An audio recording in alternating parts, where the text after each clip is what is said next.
I am honored. I can't believe I get to do this in the JRE studios. This is badass. We were going to set it up in the Red Pill, but things just got too hectic. No, this is... We still have the Red Pill. This is freaky. It's called the Red Pill? Yeah. Somebody named it the Red Pill. Speaking of Red Pills, let's just kick off 666 in the right way. I think this is a question that the world really does have for you. Do you think Satan is real? I think satanic things are real, right? I think child sacrifice is real. I think, let's say the devil's money. Okay.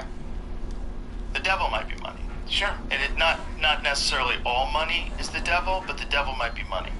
If you are a pharmaceutical drug company and you have some sort of a medication for children that you know is going to cause complications, and a certain percentage of it and kill them, and it's not necessary for the kids, and yet you still push it because you think you can make money. That's child sacrifice. It's just happening in a different way. It's not like in the woods. It's not like, you tie the baby up in front of its mother and throw it on the fire. No. No, you're just killing it with a vaccine for money. You don't have to tie babies up. They can't really defend themselves. That's true. You have to tie the mother up. Right. And if you fuck that up, problems. Yeah, she'll kill you. I got you, though. Yeah, I know. You know what I'm saying? It's like there's things that happen in this world that are pretty satanic. And when you know that people are just doing it for money. Dude, this is...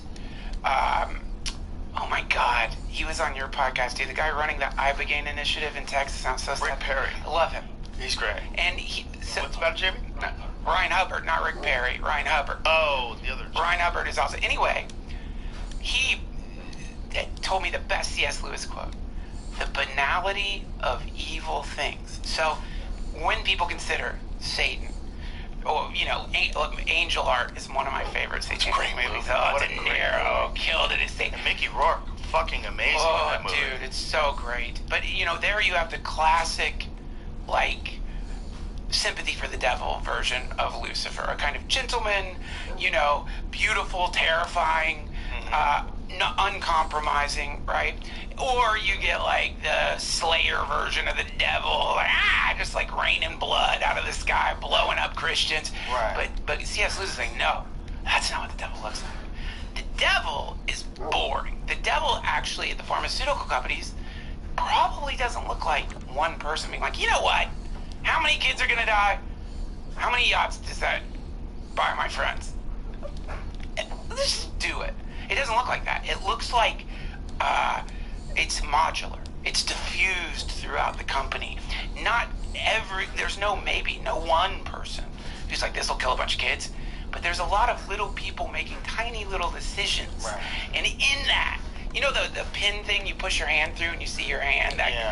That's where you see the devil. It emerges in these complex structures. Right. That's where it is. Some form emerges. And it's also from diffusion of responsibility. Absolutely. So you have a large number of people that are all going along with the thing. That's how you get people to go to war.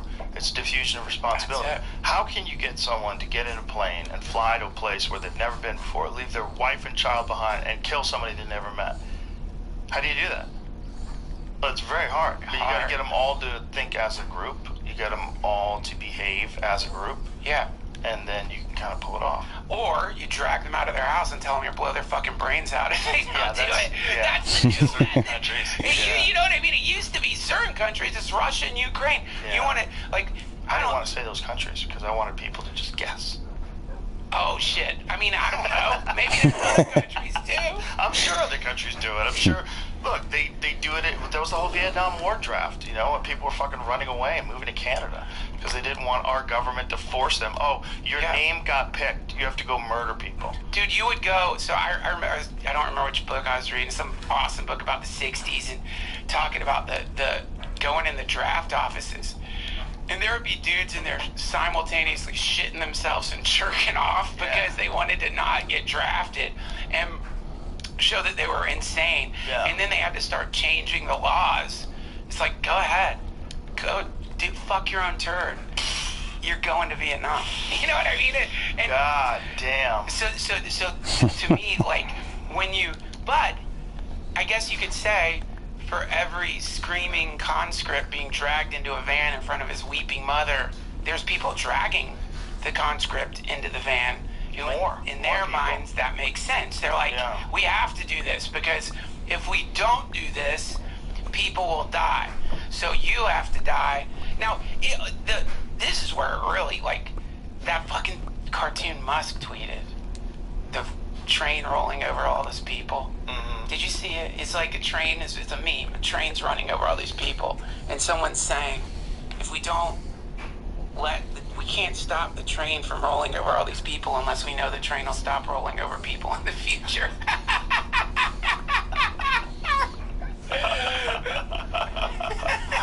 That's hilarious. Satan! I mean, what if you... Is that like, is that a meme about the war in Ukraine? No. We're not talking about Ukraine. Yes, that's definitely what that's talking. Yeah. He's pointing out the sheer absurdity in the vehement pro-war attitude that has emerged among factions of people who simultaneously proclaim themselves to be progressives. Right. And when I have always thought of progress, I always thought like progress means we're going to drive past the war phase into a place where we stop killing people. But apparently that is not progress. In fact, progress means going right into World War III. Oh, that's trying to hear both. Fuck it. World War III. I love you. Come here, give me a kiss. World War III. That's where, you know, and you know me, man. Like, you've known me for longer. I mean, we don't know what you're talking about. I'm good. I've never been a war person. Love you. And I'm still not a fucking war person. And I caught shit from people on the right when I say I'm not into war. But now, just saying the exact same thing right now, I will catch hot shit for saying, I don't think we should do war. And now people on the left will be like, you've changed, dude. It's like, I still think it's bad to blow people up. It's such a controversial opinion. How did you have the courage to say that? Dude, most people are super pro-war. Like for you to like stand out and say, I really don't think we should just go kill people we don't know, that's kind of a crazy stance to take. Dude, I know. It's the drugs. Especially from someone who, you know, is kind of progressive. Yeah, dude. I don't get it. Well, not anymore. Don't you see where the flags are flying? Well, the problem is, like, I guess if we get, because the definition of the damn thing has been redefined, you know, you don't get to be, like, if you can't tribalize yourself into that place anymore if you aren't 100%. And look, do I watch drone kill videos at night? Yeah. Like, there is something incredibly, infernally horrific about watching futuristic war, the drones dropping bombs on conscripted Russian soldiers who are probably political prisoners. That's the other thing, and I know we've talked about this before, Joe, but that's the other thing that infuriates me, is, okay, so, here's what we're supposed to hate right now. Right. We're supposed to hate Russia, we're supposed to hate China, and North Korea. There's a few others in there, you gotta hate them. Now, we hate Russia, why? Well, Russia's not a democracy, true. It's an oligarchy, and also there's no real elections there. Putin just is the dictator of Russia, whether he calls himself that or not, just throws people out of windows and shit. This is all true, right? Now, as a dictator, you gotta get people to shut the fuck up. That's rule number one, because if you get some mouthy motherfuckers going around like, this isn't really a democracy, like, I don't think he's the real president. I'm pretty sure if we voted, he might not get voted in again. But let's give it a shot. If he does, it's a democracy, and that's how it works. You're gonna take a long fall out of a building if you're too loud. You're gonna get poisoned. So, or you go to a prison, right? You go to prison. And then when you go to prison, you're like, fuck, I'm in a Russian prison. You're getting beaten and shit. And then they're like, good news, you're getting out of prison. Awesome, to go fight in a war. And so then they take people out of their prisons who are political prisoners, right? Because it does seem there are rules in Russia. You can't just execute a political prisoner. They gotta, like, get sick. You know, you gotta kind of, like, they get a fever, and then they die, or, you know, there's an accident. Everybody knows what it is, but on paper it looks kosher. You gotta make it look kosher. And so what dream come true if you're a fucking dictator with your prisons filled with political prisoners? Jesus. than to fucking have a nice goddamn meat grinder you can just throw them into. And then you got people on Reddit showing videos of the political prisoners who've been conscripted getting their faces blown off by drones. And they're like, nice job! We did it! It's like, you just blew the brains out of a fucking professor who was like, I don't think this is a democracy. So, congratulations! Way to go! Honestly, I never made that connection before, but it's totally accurate. Yeah, dude, it's really, it's kind of mind-blowing to me, man. And I mean, you've been in the brunt of this for years. Like, you've been in the, I've known you for years. And, like, you've just been in the, like, just crosshairs of blame. And this is where it gets really interesting, related to Satan, which is, of course, do you know, like, what the name Satan actually translates into, what it means? You do know, right? I don't. The accuser. The one who accuses. Really? Well, yes, the accuser. And What is Lucifer? Lightbringer. How confusing. Well, The one who accuses who also brings light. He's a contradiction. well, he's, you know, look, we have to be rational here. You are a Nazi.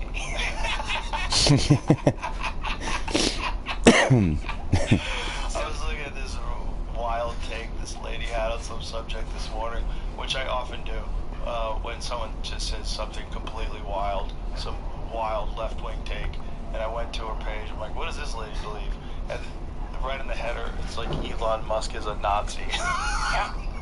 And there's a lot of people like that. Well, he I flapped felt his arm wrong. Yeah, he shouldn't do that. This is gone. He flapped it wrong. Can't do that one anymore. Flapped it wrong. Yeah, dude. So yeah, so if you want to really like find, and I mean, this is why I will always have a kind of weird fondness for Satan, not for the horror, but for the technique. Like, if we're going to assign personality to distortion of reality, I mean, that's exactly what Satan is. It's like the distorter of reality. And via that distortion, violence ensues. Like, if I can get enough people to believe you're a Nazi, Elon Musk is a Nazi, then violence will come. I mean, this is Russia's rationalization. This is where it all gets scrambled up. One of Russia's rationalization for the invasion of Ukraine was the denazification of Ukraine. We gotta get rid of the fucking Nazis. Isn't that crazy? Yeah, it's fucking crazy. Because Nazi is a good way. Like, you know, I love those, like, revenge movies. But further, where, like, someone's family gets blown apart in the beginning by thugs. Or, you know, there's, like, traumatic, like, sexual attacks. And then the survivor just gets to chainsaw the arms off of the attackers for the rest of the movie, you know? Right. And then you can enjoy it. Because you don't have to feel sympathy for the person. John Wick. John Wick. Yeah.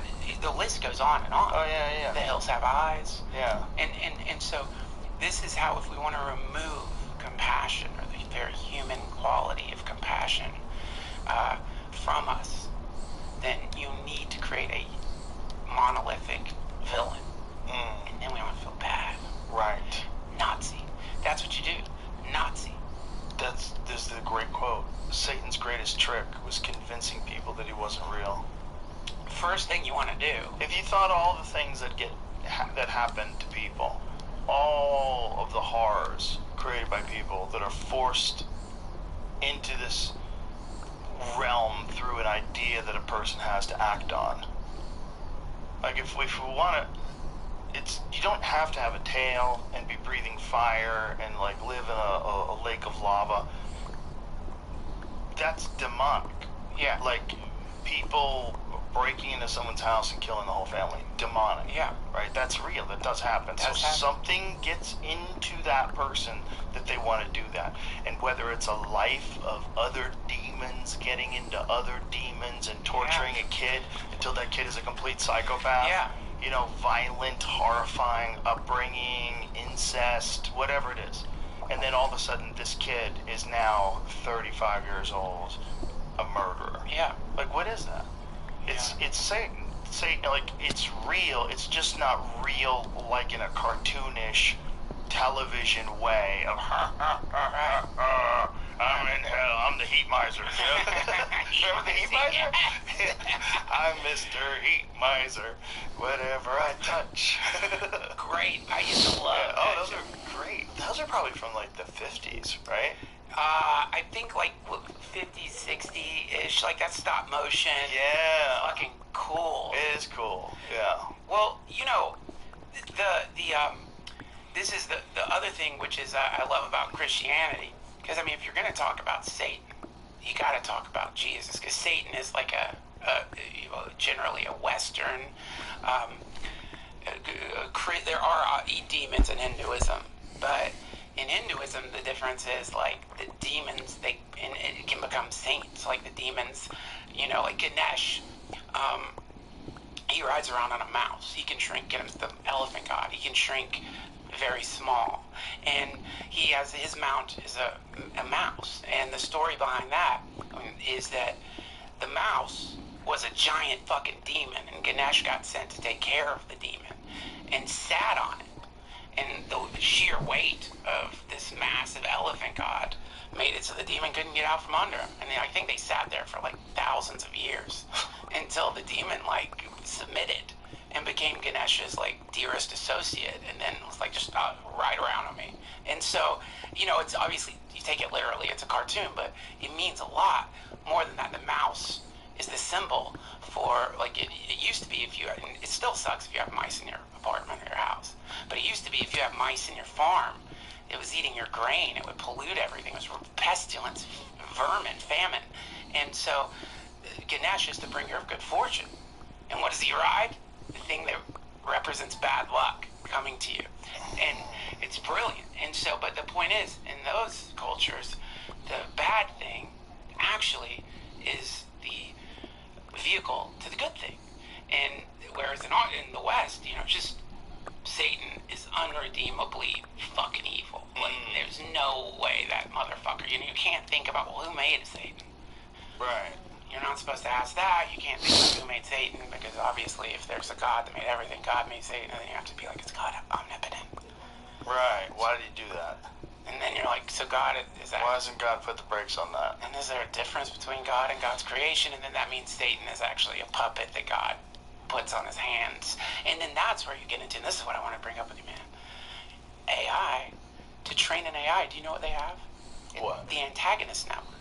You need something that the AI can, like, basically arm wrestle with to advance. Really? Yes. And so in this, Satan in this case is actually the weight that humans lift to become stronger by resistance. It's you resist Satan. Resistance. It's a resistance workout, except it's an ethical resistance workout. Isn't that fascinating? So what they're doing with AI, this agitation that they... Antagonist network. What? How does that work? So, in my cursory browsing through it, the antagonist network is some kind of way you're training the AI to know right from wrong. So, like, you know, it's presenting bad information, I guess, and it has to be able to use that to figure out figure out what good information is to train it. You need something like, this is wrong, this is right. And then that's where it's so terrifying when you see things like the woke AI from Google, the Gemini, making images of Nazi soldiers, and it's a diverse group of, you know, multiracial women for Nazi soldiers. It's like, because then you know that really stupid people are programming this thing. It's not just uber intelligence. It's not just like the most unfathomable level of technology available. It's also been given some of the dumbest ideas that humans have figured out. And also, by the way, human cowards, the most cowardly amongst us, are the ones who support those ideas. And they support them with bullying, and then they support them with, like, you have to have complete, total adherence to the doctrine. And if you don't, you'll be cast out. And the doctrine keeps moving. It gets further and further, wackier and wackier all the time. And you have to keep up with it, or you don't. So it's a coward's game. And imagine the most cowardly people amongst us are the ones who are programming the super intelligence to keep going with all these stupid ideas that we have and amplify them. Yeah, But it doesn't know what's moral and ethical. If we decide that something is moral and ethical, it's moral and ethical. Right. It's a conscious decision made by human beings. Yeah. Especially when you think about the laws of nature. The natural world is filled with animals eating animals. Yeah. It's life forms eating life forms. That's the whole thing. Is consumption and survive and trying to advance and accelerate your evolution so that you can stay more productive. Right. And that's the same with humans. It's like we're in this weird sort of rule game where we'll say murder's bad but war is good. Drugs are bad but alcohol and whatever your doctor prescribes you is good. We'll decide what's moral and what's ethical. Segregation, bad. Unless it's black-only spaces. Yeah.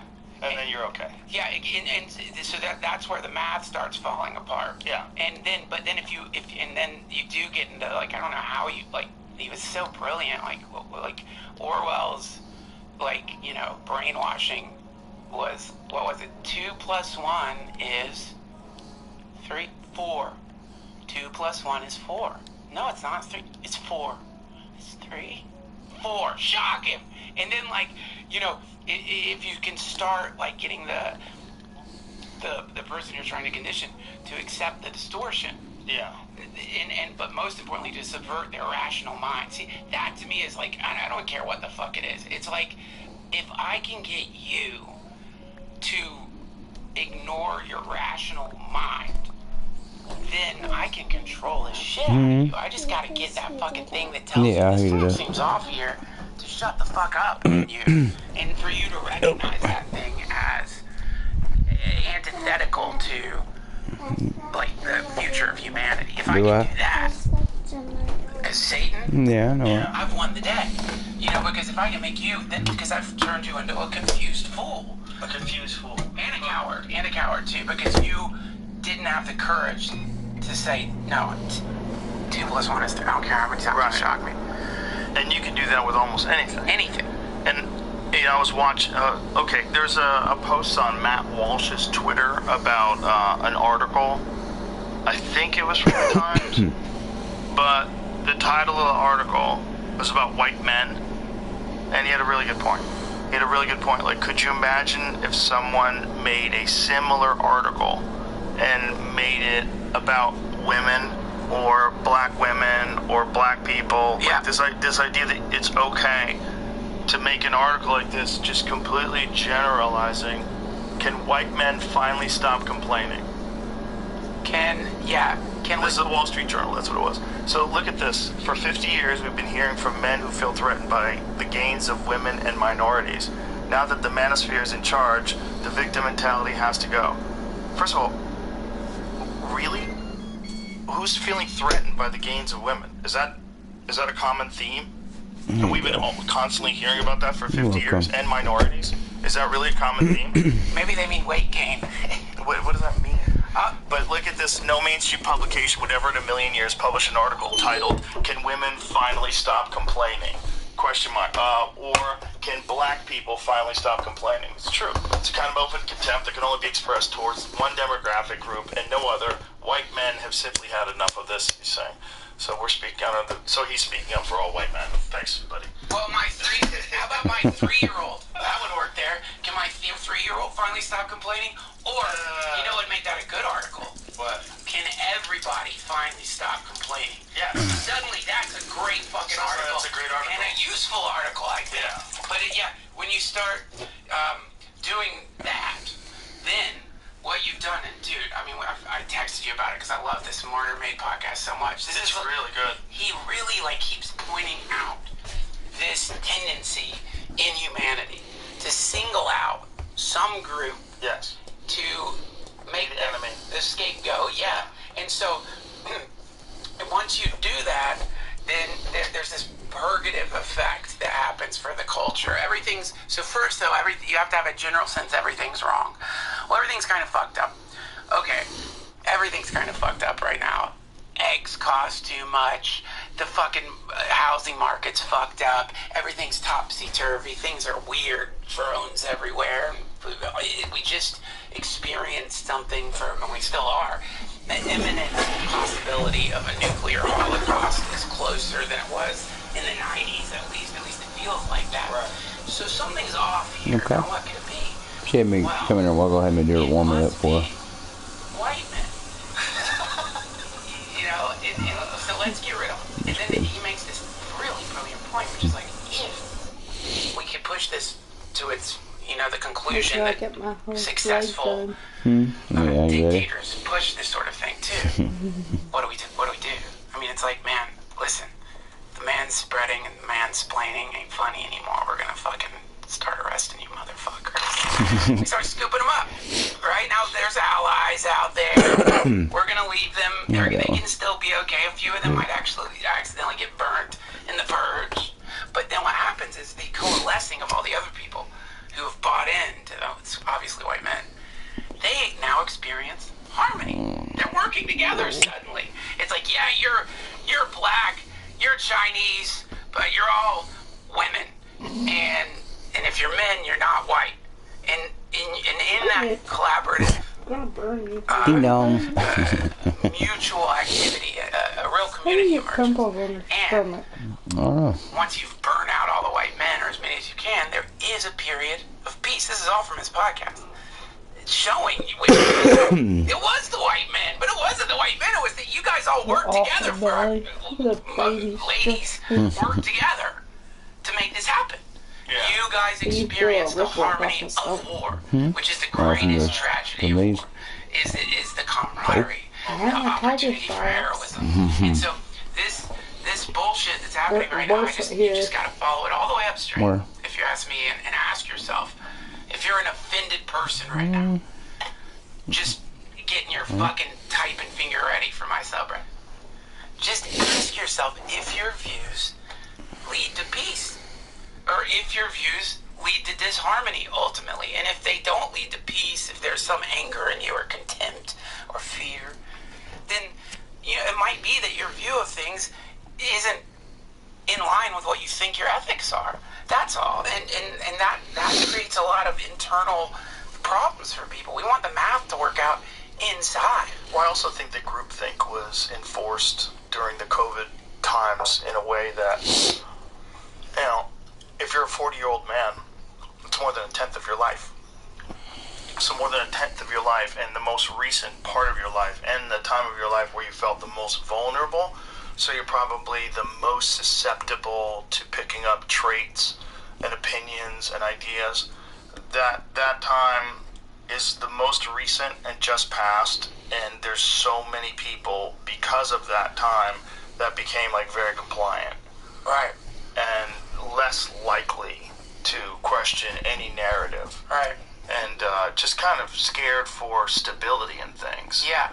Like the stability, if you're a person, let's say 2020 rolls around, you're working in a restaurant, and all of a sudden the restaurant business in LA fucking tanks. They lose 70% of their restaurants. You know that? 70%. Jesus Christ. Yeah. So it's insane.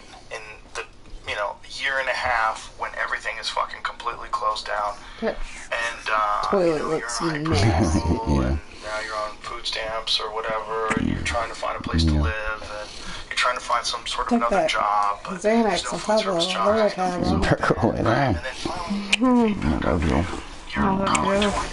I feel that. I felt it earlier. Let me see it. No, we're not doing that right now. Probably got your car repossessed, and then here you are a couple years later on Twitter. Yeah, you're not doing and you're that. supporting Ukraine. You just want to fuck with it. That's all you're trying to do. Leave it alone. You're mad at people that aren't supporting Ukraine. Is this really what's Because going it fucking on? hurts. That's why. Or are you signaling to the team that you don't want to get hit? If you want the truth. It'll go away if I pop it. You're I never knew it was there. on board with this. I'm not one of those It's not guys. affecting me in any way whatsoever. Shit. Yeah, I should fucking cast them out. Right. The cowards. Maybe tomorrow. Right. Real cowards. The cowards that have every right to be afraid. They've gone through the worst thing of their life. That one's in the their one life, that's that's the hurt. worst thing that's ever Okay, happened. I They think lost this one's everything, dead. and they come out of this a few years later, real shaky. With a job that has crazy DEI rules, and you have to be super fucking compliant with all their nonsense. You have to sit in meetings meetings, you know, one of the things that they're finding out is that this woke shit had gotten into the NSA. Oh yeah. No, You see not those really. reports where they were saying that these NSA people had to, like, they were going through No. meetings constantly on diversity, equity, Yeah. inclusiveness, and that all these people that had, like, infiltrated the organization. Right. It's like, it's everywhere. It's everywhere. When Yeah. Uh-huh. It did go every. I mean, well, I mean that is the function. I mean, that's how it works. It's really quite brilliant, by the way. Like in like. Maybe you've seen the leather con pocket. Look at this. Or not to brag, I've got need more $1 slash dunk it.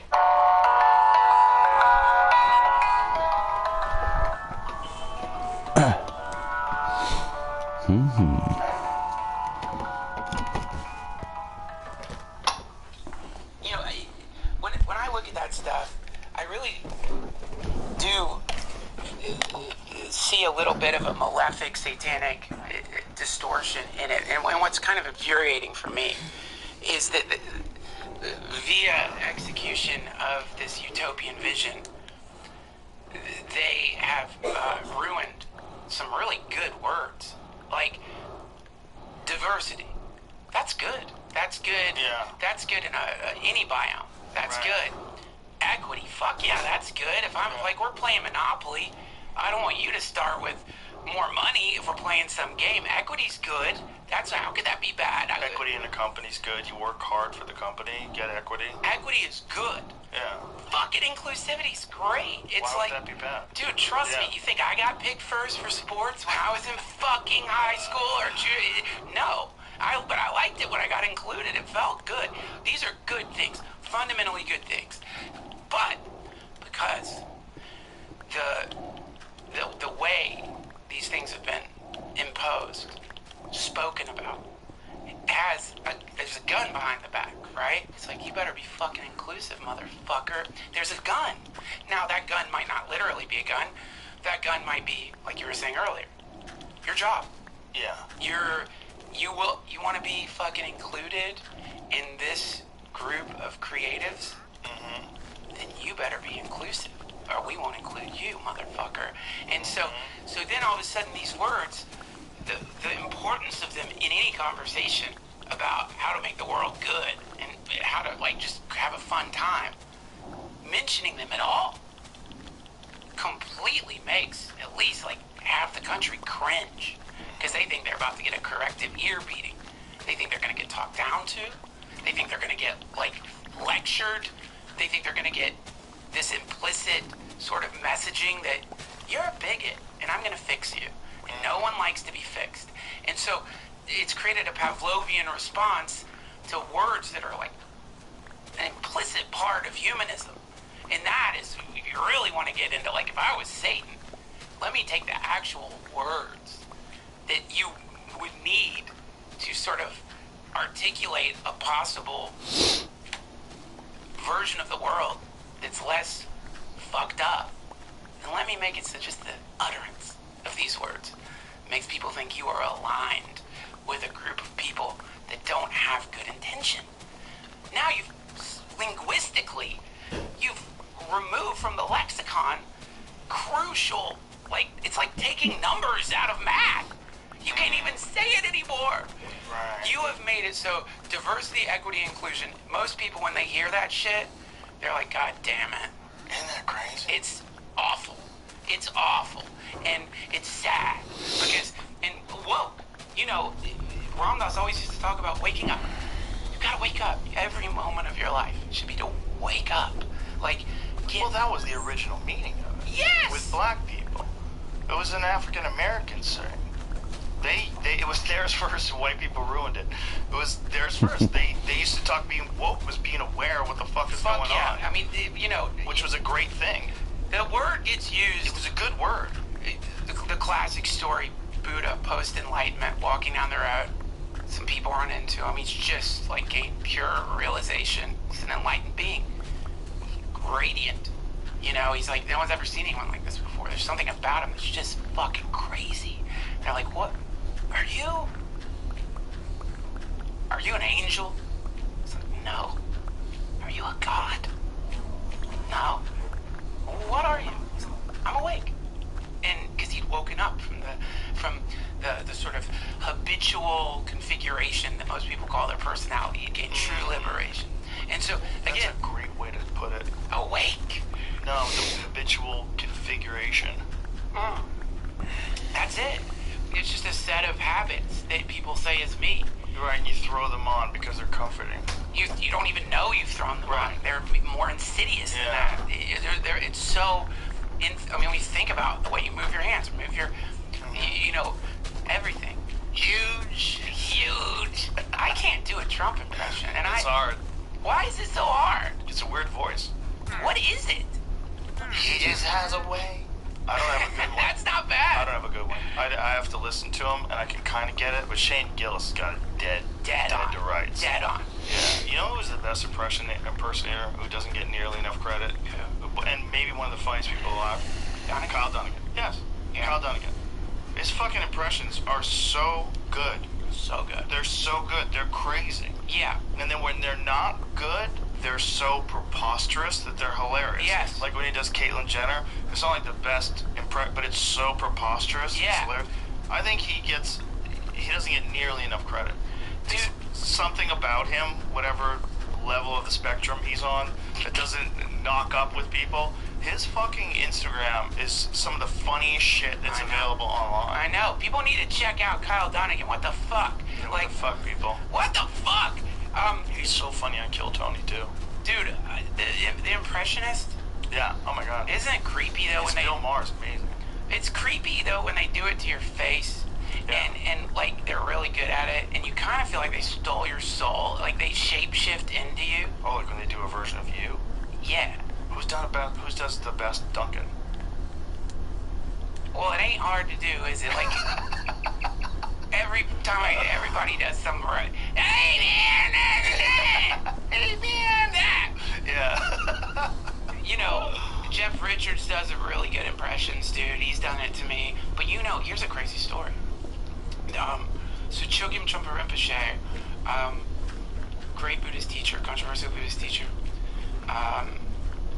Tulku is what they call it. The reincarnated, where they find the kid who is like a reincarnation of somebody, and they take him to the monasteries and they train them for years. So they have this intense, deep training from birth that most people can't get to if you start even in your 20s, And so Joni Mitchell was an alcoholic. She had some encounter with him that was positive, and she wanted to quit drinking. So she went to him to, try to get off the booze. And she says that he turned into her, that he was looking at her. He, turned into Joni Mitchell in front of her, but a happy version of her. And something about seeing herself happy. Just seeing this is what you would look like if you weren't drinking. Wow. Got her off the booze. She wrote a song about it. Whoa. Isn't that wild? Dude, he didn't even really say anything. It is wild. He just, shifted in front of her. That shit is really cool, man. She was one of the people that pulled her music from Spotify because of me. Dude, why'd you do it? They get old and they get scared, and then they've been accustomed their whole life to believing the mainstream news. The mainstream news is the news. I know, it's sad. It's sad because I fucking love Neil Young. I love Joni Mitchell, and it's really, there's a few sad levels to it. There's a few sad levels. The saddest level is the fear, because it's ignorance of what's actually going on, and then making this big public stance when you're not correctly informed, and then the fact that the underlying thing is you're dying soon, and that thing can take you out. It's a different fear. It's a different fear when you're 75 years old and COVID's coming around. I saw it with my parents. I've seen it with a lot of people, and they become unreasonable. They get, their anxiety overwhelms them. COVID is their whole life. It became people's whole life for some people for years, man. I was just watching this live town hall meeting somewhere. I forget where it was, but these people are double masked. Double masked with a pride flag mask in 2025. It was from February. Dude. Well, look, man, this is where, I think you gotta get back in. We gotta win those words back. Well, we can win the words back, but the real damage comes when people that were already very fragile got ruined. And the challenge of rising from the ashes is so much greater than the challenge of maintaining and sort of constantly progressing your life to the point where you feel good and things are good. You got good friends, got good family. I got my shit together. It took me 42 years, but I got my shit, that kind of state. Once you've crashed out and you're an adult, and maybe you're an adult in your 50s, it's fucking real hard to bounce back. It's real hard because you don't have any energy anymore. Right? You're not a rebel anymore. You don't have prospects. You don't have a maybe I'll travel the country. You don't have that anymore. Yeah. You gave up on that because your body got too frail.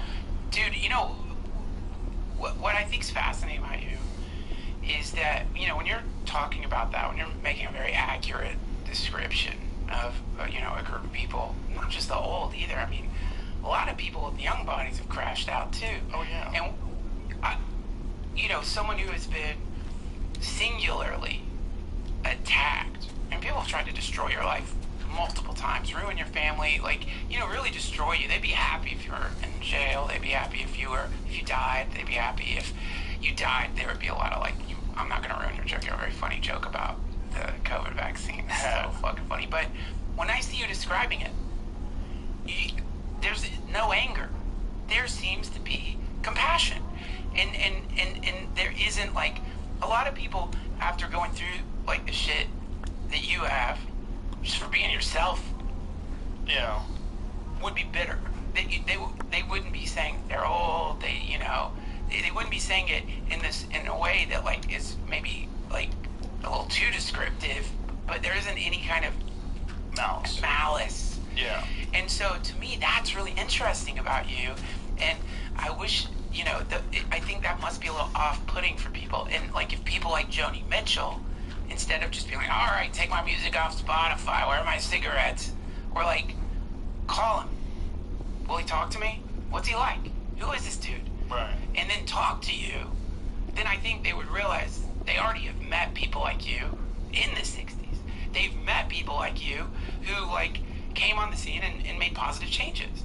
And they would realize that the methodology of activism, where there was a monolithic force to protest against that was obvious and clear, has become diffused. There isn't some central locus of evil anymore. That rather, the thing has become more of a psychic issue, a kind of universal malady in which fear has distorted reality in people's minds. And people are really pulling the trigger fast before they get all the data. Yeah. And how do you protest that? What do you boycott for that level of confusion? How do you boycott confusion? Right. And that, to me, is the sort of tragic nature of it. Is a lot of the people who I love and still do, who decided to use you as the scapegoat for a deeper problem, would love you if they hung out with you, and they would realize he's not a Nazi at all. What the fuck? And then they'd have to deal with that, realization. Maybe that's another facet of getting old. Things get blurry. I think if you get to a large, prominent position in the public eye, you have a certain responsibility that I don't always live up to, of maintaining a higher standard of thinking and behaving towards other people. Right. Because your effect on other people is magnified. Right. It's not just your voice to another person.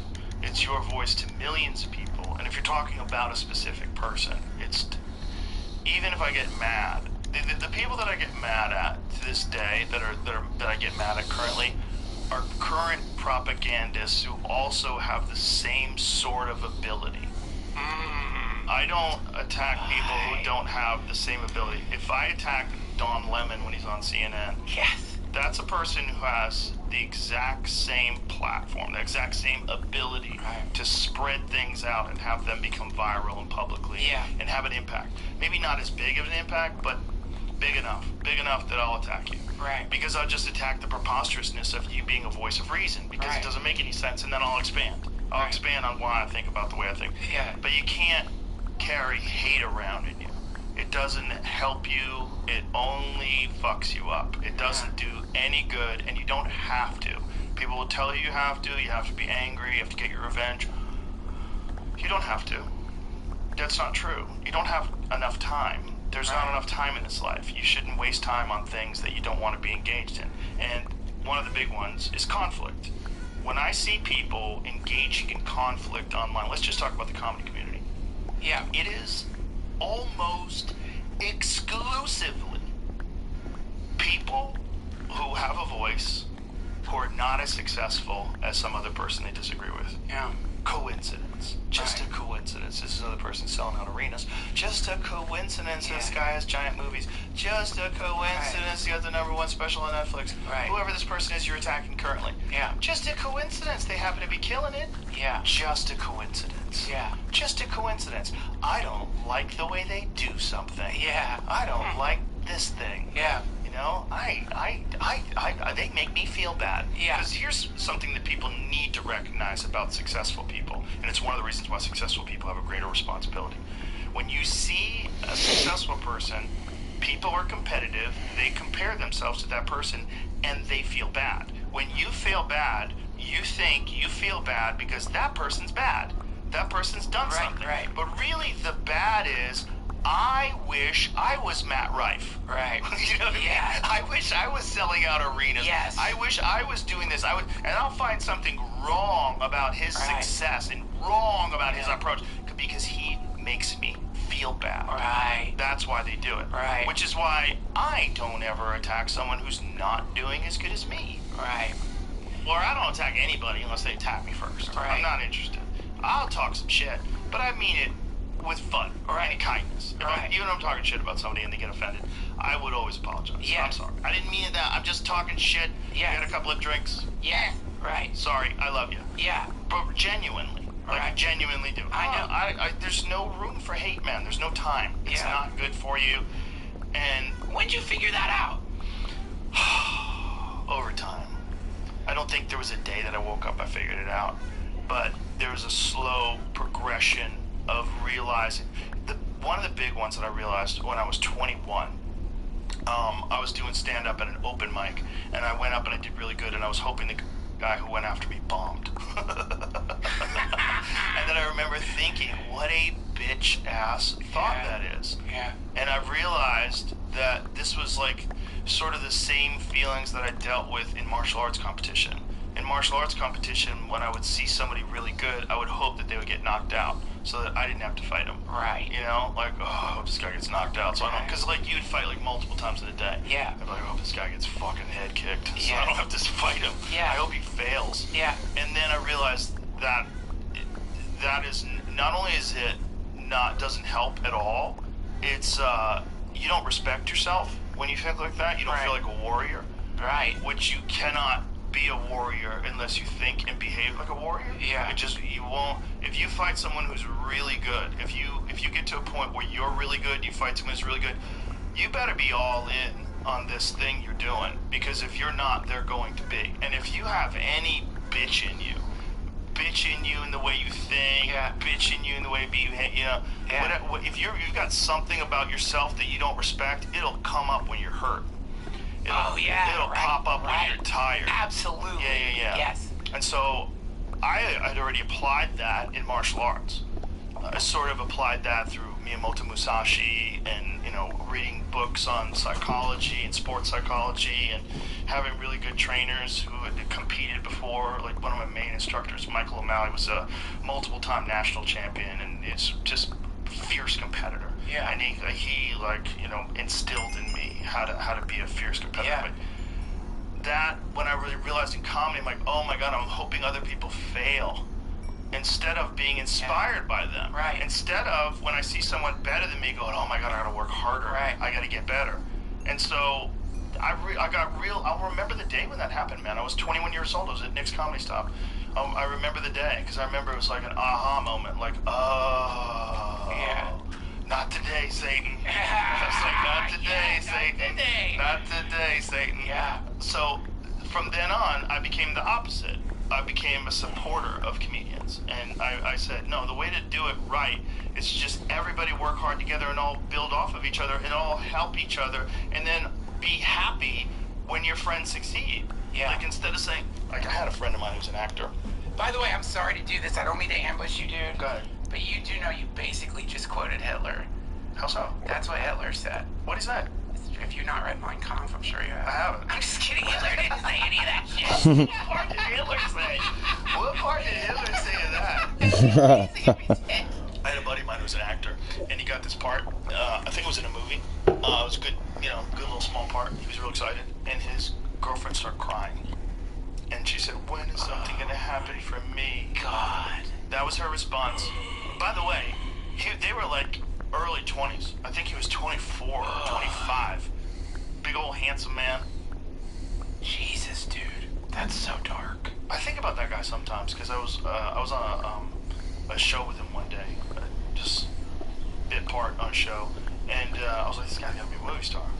Big fucking handsome man. Yeah. Seems real friendly. Yeah. Nice. Like, that guy could be an action movie star or something. Yeah. Nothing. All went away. Not a bad actor either. Nothing. But I remember him telling me, he's like, she started crying, man. And I was like, no. He goes, yes. She was crying, saying, when is it going to happen to me? So I don't know what to do. And I was like, I'm Captain fucking Jettison. I'm Captain fucking pull the parachute. That's me. If you come to me with some fucking, by the time it gets to me, if you're complaining to me, I'm going to help you get out of that relationship. So I was like, dude, you got to bail out. You got to fucking bail. Yeah. You got to bail now. This one, you can't fix that, girl. No kids? No kids. They were young. Did he bail? Yes, he did. Yes, he did. Yeah. He was bailing while we were working together. I think that was the thing that made him bail. I think he just couldn't take it anymore. That's so fucked up. She's pretty hot. She's pretty hot. Dude, I wouldn't have bailed. She had I'm sure I'd be like, I don't understand her, Joe. I think she had natural heavies. Natural heavies. It's worth it. She was pretty hot. That's the problem, too, is that your genes trick you. Great symmetry and sensuality, you mistake for compatibility. Because in those brief moments when you're naked, which is like what percentage of the day are you naked with that lady? Very brief. It's pretty small. Yeah. If you think about like your whole, even if you live with somebody, if you're 365 days a year with that person, how often are you like naked touching each other? What's it like? If it's 10%, you have the craziest relationship of all time. Yeah. You guys are just horn dogs. You're horn dogs. Right. So 90% of your life is living in hell with a dummy. With a dummy who is entitled, who wants your money. They deserve your money because they fuck you. That's a lot of guys out there. That's the old quote. Most men live lives of quiet desperation. That is so goddamn true. Yeah, it's true. Because it's hard. It's hard to not be in desperation. It's difficult. And if you're not doing something difficult on top of life, I don't think you ever get free. I really don't. Yeah. Whether that difficulty is meditation or yoga or being an author, I think there's a certain amount of struggle, like a certain amount of like task-oriented, focused, mission-driven struggle that every human being needs. Yeah. And I think if you don't have that, you just become this sedentary ball of cells. Yeah. That just exists based on whatever input's coming in. You're never stable. You're never just you. You're always you. We're never. No one is ever just you, right? You're a you with your environment. If you were in fucking Kyiv right now, you'd be a different you. Yes. You know, you're you. There's a lot of factors that go into what you are. But if you're living in fucking America in 2025, where everybody, even poor people, are fat. So everybody gets, and there's no starving. Yeah. Right? And you're freaking out about what? Like, what do you freak? Climate change. Yeah, climate change is the best one. How would you make it in any other environment? You wouldn't. You're a side effect of comfort. You're a side effect of a comfortable environment. Dude, that, my friend, is the description of Satan. You see, this is what I've been thinking, man. It's like, oh, fuck. What has happened is the whatever you want to call it, people used to call it the system. The system has convinced a great many people not to be perturbed by the sort of normal things that other people would be perturbed by. For example, if you were, let's say, living in a place and it caught on fire every year, and then it started catching on fire even more than usual, and I'm saying a long time ago, you would gather your people together and say, the place is catching on fire all the time now. We should leave. And you would leave to a place that wasn't catching on fire all the time. And yet, there's places all over the world right now that catch on fire regularly. We used to live in one. Literally. And people stay. They stay. Now, they don't just stay. They've got very expensive houses in places that catch on fire frequently. Right. But they stay. Now, if you were to go back in time and tell someone, I want to tell you the story of the man who lived on a hill in a very nice castle, but every year the area around the hill would catch on fire. Dragons would come. Dragons would come and burn down the hill, but the man decided to stay in his castle. They would be like, so a story of a fool, you know? But now people stay, but even... What would be the difference between your house catching on fire because of an unbelievable firestorm or dragons?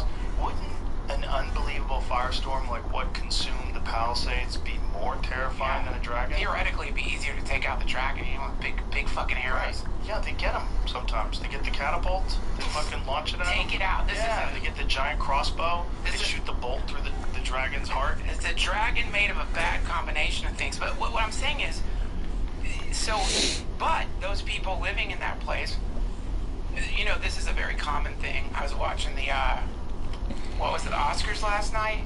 Is that what it is? Who hosted that, Jamie?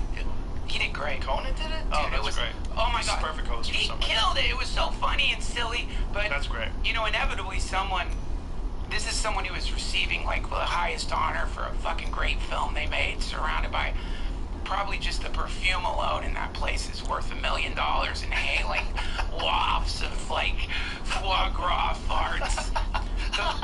The farts. If you could quantify like how much those farts were worth in meals, you know, they get up there to accept their award and they're just like, you know, I guess this is a bright light in these dark times. And it's like, dude, how are you saying that? Look at you. Look at the clothes you're wearing. Look at your surroundings. And if the times are so dark, why aren't you out there? Why are you up here smelling fucking billionaire farts and taking an award? You need to be out now. Do shit if it's real. But what I'm saying is, because of the system has gotten people very fixated on data, and the data is numbers, and the numbers come from the rectangles, and the rectangles are in their very nice houses. So those numbers, if they're the wrong configuration of numbers, too much red, not enough blue, if those numbers are off, even though they have food, shelter, they have health, they're not okay. And so they stop caring about the shit you're talking about, the basic fundamentals. Like, are you making sure that you know how to do stuff that will keep you alive if things don't work anymore for real? Yeah. And they're not. Right. And that means that they're sheep to the slaughter. They're getting unhealthy, they're eating bad food, and they're stressing themselves out by the hypno-rectangles, and they're de-skilled. That's the anarchist term, de-skilled. They've become de-skilled. And so what that means is when the lights go out, they're dead. Like, for sure dead. Like, that's the great die-off will happen, because nature is, like in that case, nature is not kind to things that are unhealthy when a survival situation emerges. Right. And they are fucking dead. And the reason they're dead is idolatry. They prayed at the altar of the state. They prayed to the state instead of praying at the altar of nature. They worship false idols. Yes, and when you worship false idols, God doesn't like that. And if you take that as a worshiping false idols being, dude, if you really are upset right now, like you can't feel good and you can't make yourself exercise and you can't get healthy because the state isn't aligned in the configuration you think it should be. Wow. Dude, and so all of your posturing is aligning with the state instead of aligning with nature and getting healthy regardless of the configuration of the state apparatus. Get healthy. Get fucking healthy. That's what the real communists would do. You know, they would get good. They would get good at shit for real. Another thing I took from Martyr Maid. He was talking about the old school communists. they would, versus the new communists, the old school communists were scary.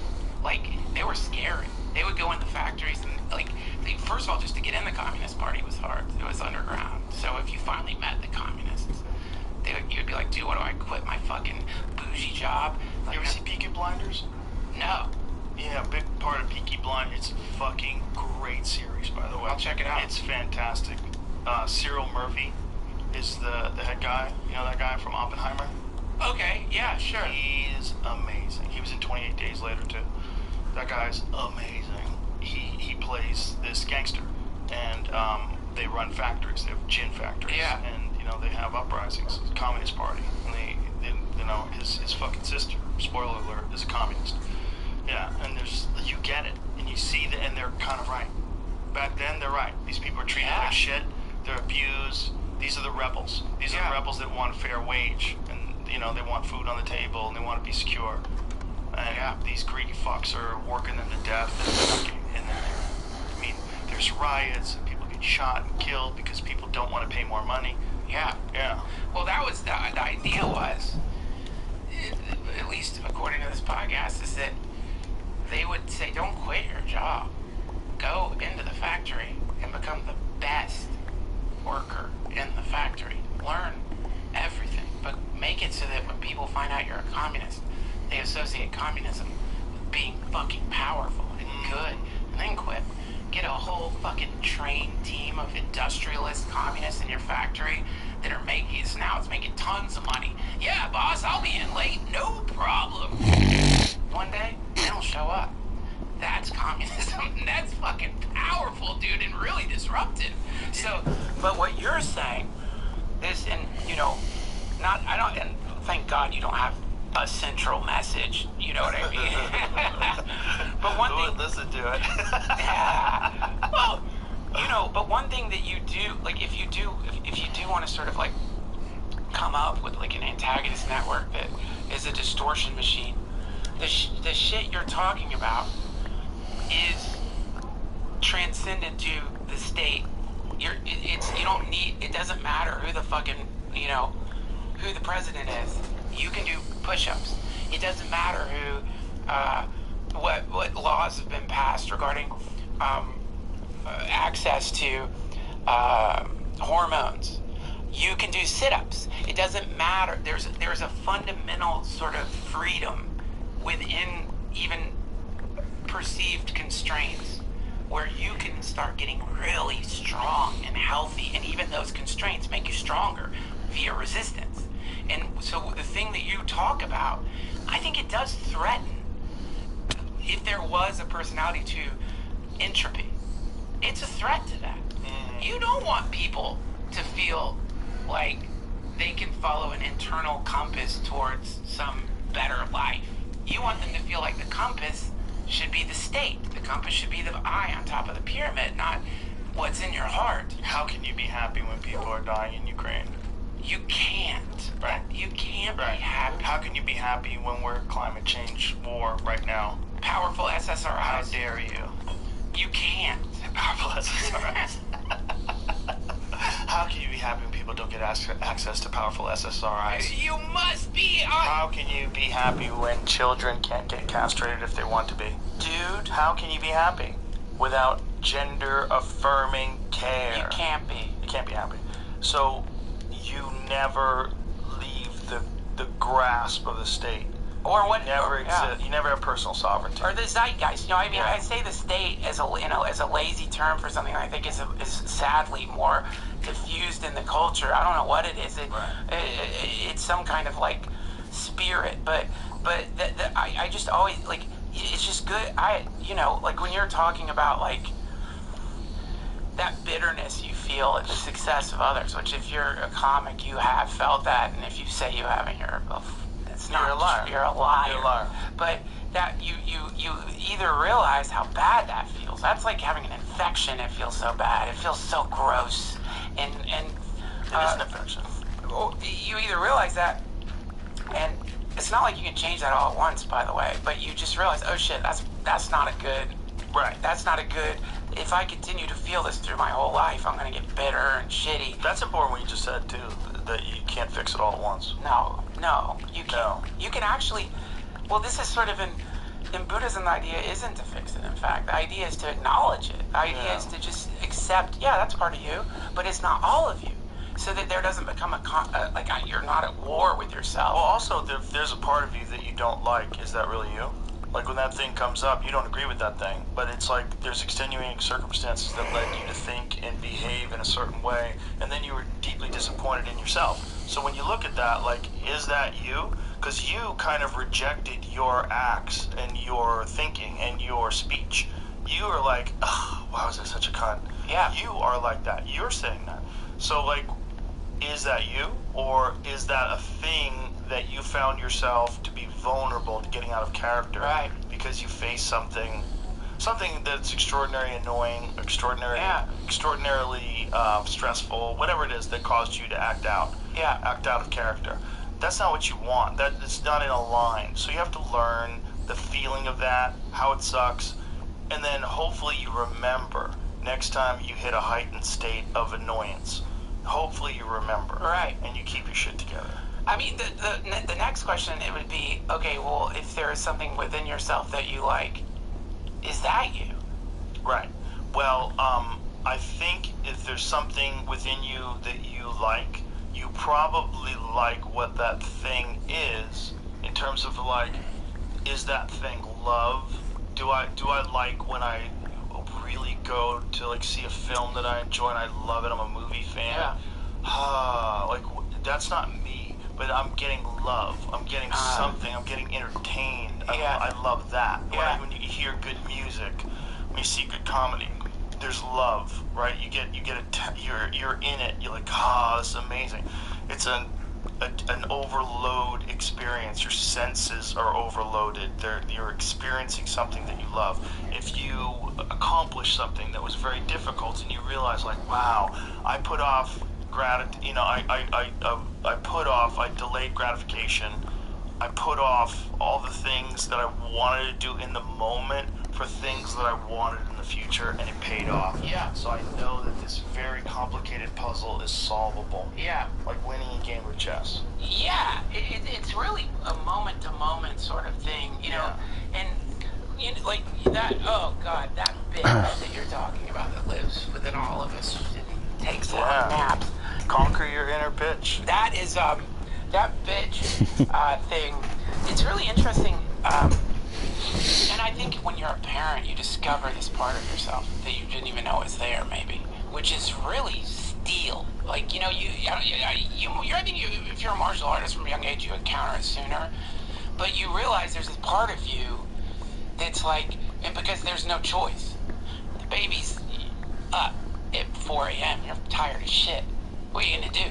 Go back to sleep. Let the baby cry and cry, you get up. Get up. And you gotta get the kids to school. Right. Doesn't matter. You wanna fucking play Kingdom Come Deliverance 2, great game. You gotta get the kids.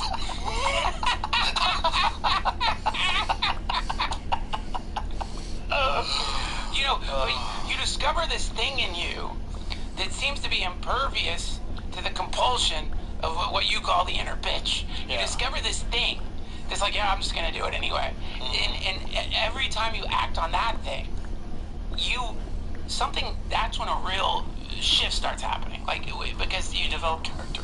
And I think to get back to what we were talking about earlier, about this group of people who just went through a fucking pandemic, this group of people who has experienced insane propaganda at a level never experienced in all of human history, this group of people that I think legitimately has something in them that wants the world to be better, but that thing has been hijacked. Right. I think, like, you know, what sucks that I see on the left is the left's rejection permanently of people who've uttered the wrong sentence. And when I see that emerging in the right, which you don't have, but which you see this sort of like, fuck them. Yeah. I think that is a terrible strategy. I think, like, what you are putting out there is an actual, God forgive me for saying this,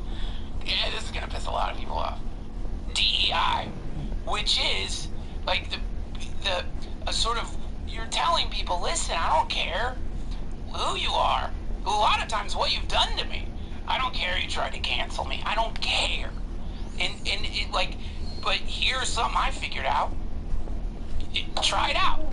That to me is really quite beautiful and a good strategy because especially if your goal is actual compassion, not idiot compassion. If your goal is actually progression, meaning let's evolve humanity, or let's get to that. I'm not sure where she's at. Type A civilization. Let's figure out a way to like become intergalactic. Yeah. Let's fucking do it. I think that you have to come up with something transcendent to the zeitgeist that is currently existing, and there has to be massive inclusivity and forgiveness, which is like, dude, okay, did you try to destroy my entire family by on like the news calling me a Nazi? Did you try to ruin my whole life? Would you have liked it if I had gone to jail? Yeah, but you were brainwashed. You were fucking brainwashed like everybody else. You got propagandized to the max. And then, from there, reach down into that fucking pit. Yeah. See how many people you can pull out. Not because you want to red pill people or make people into conservatives, but because it's like, dude, just dust yourself off. Which of us have not gotten in a cult? Which of us have not been tricked by some symmetrical person into believing some bullshit? Which of us have not fallen prey to some scam? We all have. I know what that's like. You know what that's like.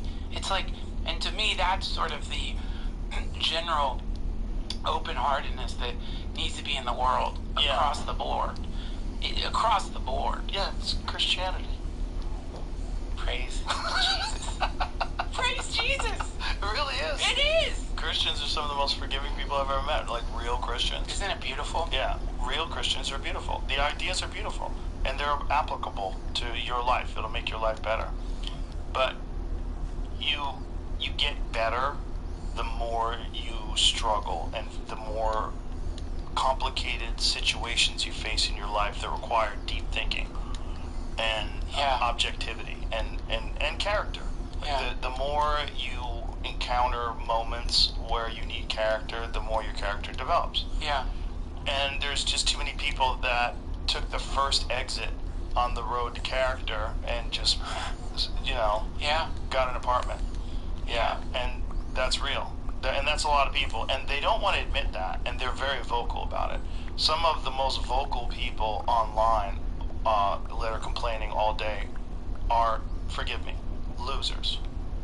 You're cowards and losers. That's most of the reason why you're spending your day railing about other people and screaming into the abyss all day.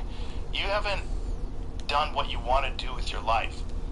Your experience has not been maximized. It didn't pan out. You didn't find the thing that you loved, and find the people that you loved, and find the tribe that you loved, and develop this sort of understanding of human beings. That what's really important is camaraderie. What's really important is love and community. That's what's really important. Yes.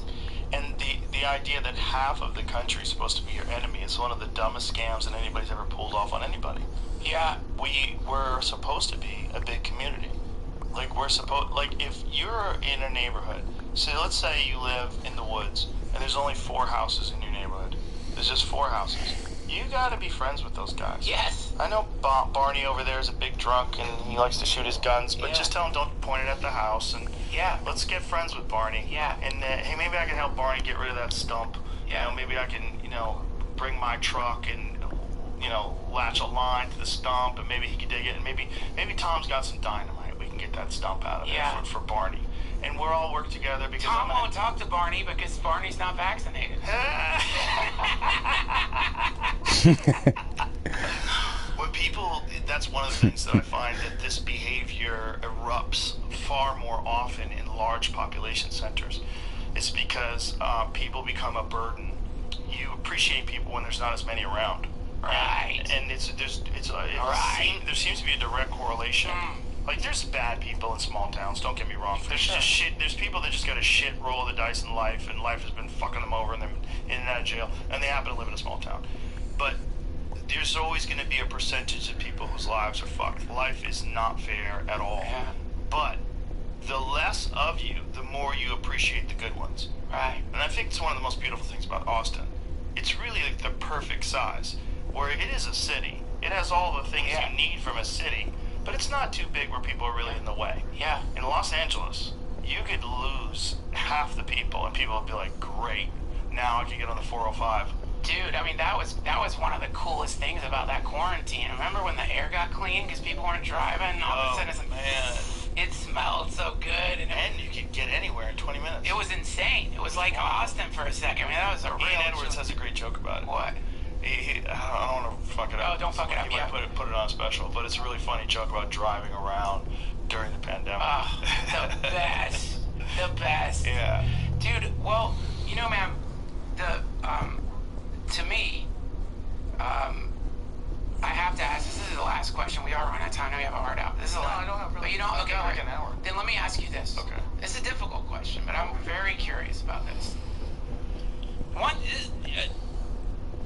you know, I like analyzing things by what I don't know, right? Like, but also, you know, because that's really interesting. You kind of get some form. You can work out a form by what you don't see as much as you can. It's actually a style of drawing someone told me about, which is like instead of trying to draw the thing, just draw the negative space around it, and the thing will appear in the negative space. It's like if you're having problems drawing, that's a great way to figure out how to draw. But so here's what I know about you is that you have like unprecedented access to some of the most powerful people on planet Earth right now. And I know what that's kind of like to have access to powerful people. I know every once in a while they like tell you shit that you can't believe. So here's my question. If via your unprecedented access to so many powerful, interesting people, somebody told you some crazy shit that was real, would you tell me? Yep. All right. 100%. Give me the first guy a call. I tell you, leave your phone at home and meet me in the woods. We would go for a stroll. I would pick you up in one of my cars that doesn't have GPS. We'll leave our phones at your house and we'd go for a ride. And I'd tell you everything. Damn it. Well, that is, one, incredible news, and also very disappointing. Fuck. Yeah, I don't know anything. Yeah, people think I know things. Yeah, because of I'm course. friends with Mike Baker. Of course. Or because I've met Trump. No, I don't know anything. And in fact, I think I know less. Because wow. I think there's a lot of people online that just spend their whole day trying to figure out what's really going on in the world. Yes. I'm not one of those guys. So I know less than most people. Yeah. I can't. It's overwhelming. I get sad. I get angry. Right. Which is just the Ukraine thing. Every now and then when I read about the history of Ukraine, I get upset. I'll be like, what do they do to those fucking poor people? You know, just from the 2014 coup to the Burisma thing, and it's just like, oh, fuck. Yeah. It just seems, and NATO, the whole thing just seems like, god damn it. But there's people that all day long, they're digging into that. Like Dave Smith, he's the best at it. Yeah. He's just like constantly reading books on these things. Yeah. Constantly. And he has an insane recall. He can just spit out information. Yeah. He knows more than I do. No one tells me anything, dude. First of all, I'm a blabbermouth. I literally talk for a living. They're not going to tell me that. And then I think also I deal with people telling me things that aren't true. I think that happens. I think that happens quite a bit. Maybe not even privately, but publicly. Right. I think there's a lot. I think people probably, if I had a guess, because I would do this if I was running a government. Yeah. I'd send people in to go talk to Joe Rogan and say some nonsense. Right. I would do that. Sure, of course. Especially, he's nice. He's going to talk to you. He's not going to be mean to you. Yeah. Like, which is like,